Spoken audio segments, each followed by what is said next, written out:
Hey guys, இந்த எபிசோட்ல Hollywood சீரிஸ்ல நாம பார்க்க போற படம் இந்த வாரம் தியேட்டர்ல ரிலீஸ் ஆன ட்விஸ்டர்ஸ் படம் எப்படி இருக்குன்னு பார்க்க போறோம். அதுக்கு முன்னாடி இந்த சேனலை சப்ஸ்கிரைப் பண்ணலைன்னா சப்ஸ்கிரைப் பண்ணுங்க.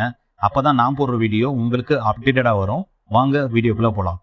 இந்த படம் 96ல வெளிவந்த ட்விஸ்டர் படத்தோட சீக்குவலோ ரீபூட் சீரியஸோ கிடையாது. ஸ்டாண்டர்ட் மூவியா தான் இந்த படத்தை எடுத்திருக்காங்கன்னு சொல்லிட்டு இந்த படத்தோட தயாரிப்பு நிறுவனமே சொல்லியிருக்காங்க. முதல்ல இந்த படத்தோட கதை என்னன்னு பார்ப்போம். இந்த படத்தோட கதை என்னன்னா, அமெரிக்கால ஒக்லாஹோமால வருஷம் புயல் வரும் போதெல்லாம் இந்த சூறாவளி வந்து பெரிய லெவல்ல டேமேஜ் பண்ணிட்டு போகுது.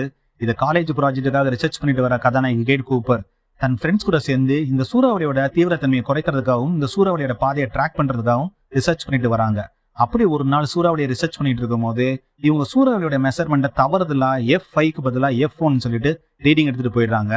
அதனால F5 சூறாவளி கிட்ட மாட்டிக்கிற கதாநாயகியோட பாய் ஃப்ரெண்டும் மற்ற ஃப்ரெண்ட்ஸும் இறந்து போயிடுறாங்க.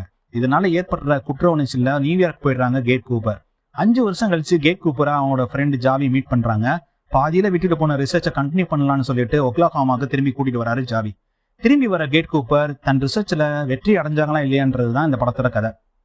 இந்த படம் எப்படி இருந்துச்சுன்னா, இந்த படத்தோட 96ல வெளிவந்த ட்விஸ்டர் படத்தை கம்பேர் பண்ணாம இருக்கவே முடியாது. எப்படி இந்தியன் ஃபர்ஸ்ட் பார்ட் 96ல வந்துச்சு, இப்ப செகண்ட் பார்ட் வந்துச்சு, அந்த மாதிரியா நீங்க கேட்டீங்கன்னா அந்த அளவுக்கு மோசம்லாம் இல்லை. 96ல வெளிவந்த ட்விஸ்டர் பிளாக் பஸ்டர்னா இந்த படம் சூப்பர் ஹிட்னே சொல்லலாம். அந்த அளவுக்கு நல்லாவே எடுத்திருக்காங்க. ஆனா 96ல வெளிவந்த ட்விஸ்டர்ல ஒரு ஃபீல் இருக்கும், எமோஷன்ஸ் கலந்த ஆக்ஷன் டிராமா இருக்கும். இந்த படத்துல என்னதான் கிராபிக்ஸ் நல்லா பண்ணியிருந்தாலும் அந்த படம் கொடுத்த ஃபீல் இந்த படம் கொடுக்கலன்னு தான் சொல்லணும். ஆனாலும் இந்த 2 படத்துக்கும் எக்ஸிகியூட்டிவ் ப்ரொடியூசர் ஸ்டீஃபன் ஸ்பீல்பர்க் தான். இந்த படத்தை லீ ஐசக் சங் டைரக்ட் பண்ணியிருக்காரு. இது இவருக்கு 2வது படம். ரொம்ப நீட்டாவே டைரக்ட் பண்ணியிருக்காரு. படத்தோட சினிமாட்டோகிராஃபி டான் மெண்டல் பண்ணியிருக்காரு. சும்மா மிரட்டி விட்டாரு. முக்கியமா ஆக்ஷன் சீக்வன்ஸ்னாலும் சரி, நைட் சீக்வன்ஸ்னாலும் சரி, இவரோட ஒர்க் பிரமாதமா இருந்துச்சு. படத்தோட மியூசிக் பெஞ்சமின் வால்ஃபிஷ் பண்ணியிருக்காரு. இவரோட பீஜமும் நல்லா இருந்துச்சு. படத்தோட எடிட்டிங் டெர்லின் பண்ணியிருக்காங்க. படம் 2 hours 2 minutes ஓடுது. ஆனாலும் படம் எங்கேயுமே போர் அடிக்கல. படத்துல CG, VFX, SFX ஒர்க்லாம் நல்லாவே பண்ணியிருந்தாங்க. முக்கியமா ஆயில் ஃபேக்டரியை டொர்னாடோ டேமேஜ் பண்ற சீனு கிராபிக்ஸ் நல்லாவே பண்ணியிருந்தாங்க. பிரம்மாண்டமா இருந்துச்சு. அப்புறம் கிளைமேக்ஸ்ல டொர்னாடோ வரும்போது மக்கள் போய் தியேட்டருக்குள்ள போய் ஒளிஞ்சுக்குவாங்க.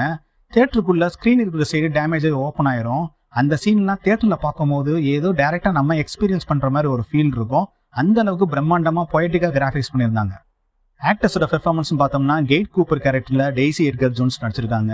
மொத்த எமோஷன்ஸையும் கண்ட்ரோல் பண்ணி நடிக்க வேண்டிய கதாபாத்திரம் பிரமாதமா நடிச்சிருக்காங்க.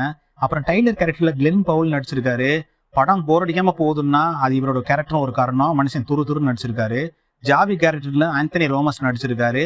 ஃப்ரெண்டை இழந்து நடிக்கிற சீனா இருக்கட்டும், அப்புறம் ஃப்ரெண்டு கிட்ட குற்ற உணர்ச்சி தவிக்கிற சீனா இருக்கட்டும், கதாபாத்திரமாவே வாழ்ந்திருக்காரு.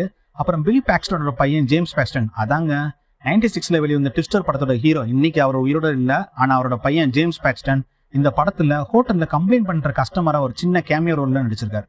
ஓவராலா இந்த படம் எப்படி இருந்துச்சுன்னா, 96ல வெளிவந்த ட்விஸ்டர் படத்தை நீங்க முன்னாடியே பாத்துட்டீங்கன்னா இந்த படம் உங்களுக்கு ஓகேவா தான் இருக்கும். சப்போஸ் அந்த படத்தை நீங்க பாக்கலைன்னா இந்த படம் உங்களுக்கு ஒரு நியூ எக்ஸ்பீரியன்ஸ் தரும். ஏன்னா டொர்னாடோ நமக்கு பழக்கம் இல்லாத விஷயம். இந்தியாவோட தட்பவெப்ப நிலைக்கு இது வரவே வராது. அதனால வித்தியாசமான பிரம்மாண்டமான ஒரு நேச்சுரல் டிசாஸ்டர் ஃபிலிம் பார்க்கணும்னு நீங்க நினைச்சீங்கன்னா இந்த படத்தை ஃபேமிலியோட தாராளமா போய் பார்க்கலாம். இந்த படத்துல செக்ஷுவல் சீன்ஸ்லாம் எதுவுமே இல்லை. இந்த படம் தியேட்டர்ல ரிலீஸ் ஆயிருக்கு. இந்த படத்துக்கு நான் தர ரேட்டிங் 3.5 out of 5. இந்த வீடியோ பிடிச்சிருந்துச்சுன்னா லைக் பண்ணுங்க, ஷேர் பண்ணுங்க, உங்கள் கருத்துக்களை கமெண்ட் செக்ஷன்ல பதிவு பண்ணுங்க. இந்த சேனலை சப்ஸ்கிரைப் பண்ணாதவங்க சப்ஸ்கிரைப் பண்ணுங்க. மீண்டும் அடுத்த வீடியோவில் சந்திப்போம். நான் உங்கள் கான்காட். நீங்கள் பார்த்து ரசித்தது சினிமா வித் கான்காட்.